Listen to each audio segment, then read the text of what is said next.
Well, thank you, Devin, for giving us a great forecast. And, we've been teasing it all morning. So it's time to learn the details of the Minocqua Boat Show happening this weekend. And we're so lucky to be joined by the event organizer, Mark Toigo. Thank you so much for finding time in your busy morning to be out here with me. Thank you to Channel 12 for being here this morning. Beautiful Minocqua. Look at the scene. You got perfect weather. And we're here for the Minocqua Antique and Classic Boat Show. It's an annual event here in Minocqua. It's been going on for 34 years or so, I think. And today is going to be all about boats and family and fun and having a good time. Absolutely. So you just want to tell us a bit, because you were telling me earlier, it wasn't always here, at Torpy Park. So you just want to tell us a bit about what this event sort of has been like in the past. Yeah, a lot of people come to me and say, "Oh, Mark, are you still at the boathouse?" We used to be at Bozacki's Boathouse for many years, for maybe 25 years or so. We just eventually outgrew the boathouse, and they're big sponsors. They bought one of our piers, and they sponsor us every year. But we had to move over here, and what it ended up being was just a fantastic place to have a boat show. The park is still open all day long, swing sets, beach, all of the different amenities here. And in addition to that, we have music. The Lions Club puts on music and food and fish fry this afternoon. It's just a great place for families to bring down a blanket or chairs and just relax for the day.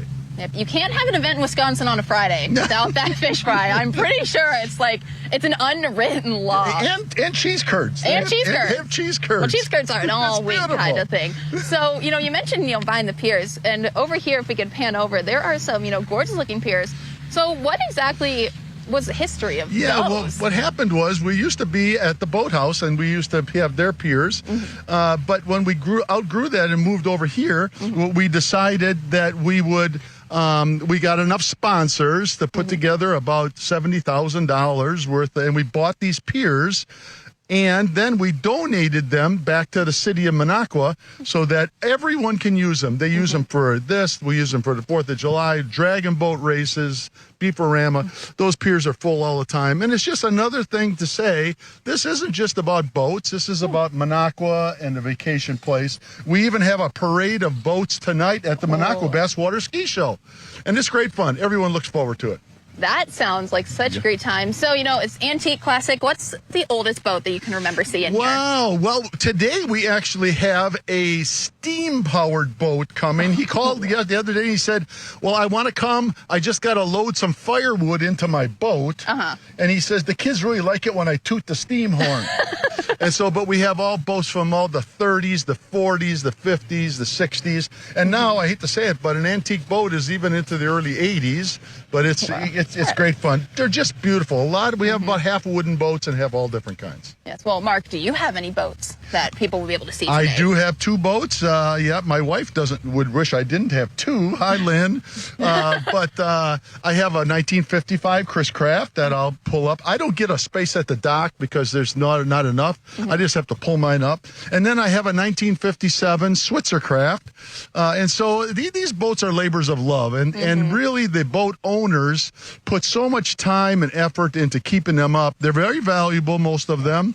But it's just the people, they're so nostalgic. They're no one has ever said anything, "Oh, that boat show is not very good." It's always a happy thing. It's a family thing. It's great. Great fun. Absolutely. It sounds like a great time. A lot of very passionate people with their boats. I mean, for some of them, it's like their kids. And, I think Lynn should let you get 3 boats. Maybe. Oh, there you maybe go, Lynn. The issue isn't that you have 2. It's that you only have 2. Only have 2. There you go. I like you. Real quick, can we just get another rundown of what people can expect? This park's going to be so busy. What's going to be going on? Okay. Everything? The show from about now until about 10 o'clock, boats just start showing up like crazy. We have volunteers for that. Then from 10 o'clock until about 6 o'clock, here in the park, visitors are welcome to view all the stuff. Music starts around 3 o'clock till 6 o'clock today. Melissa Childers. And then some of the boats leave, the water ones, and we go to the Minocqua Basswater Ski Show.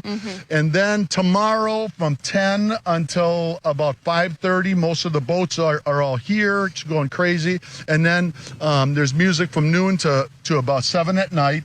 And food and beverage and everything all going on upstairs. So great fun. Park's wide open. Everyone should come down. A lot of parking here. Everyone should come and have fun. Absolutely. Well, it seems like there's definitely something for everyone. I hope you guys have a fantastic event this year. And don't forget that our 4, 5, and 6 o'clock shows are going to be live here as well. So that's just another thing to check out. We're adding to your list of activities here. Yep. Watch the shows later. Get the weather report. Everyone will be happy. Yes. Well, thank you so much, Mark, for joining me this morning. And thank you to Channel 12 for being here. We really appreciate it. Yes, thank you so much. It is our honor. Well, I'm going to start to head back home, or back to the studio and then home. But coming up, we're going to have this week's edition of Homeward Bound with Catkins Animal Rescue. But first, Howard is in the Mr. Food Test kitchen with the recipe for TLC barbecued ribs.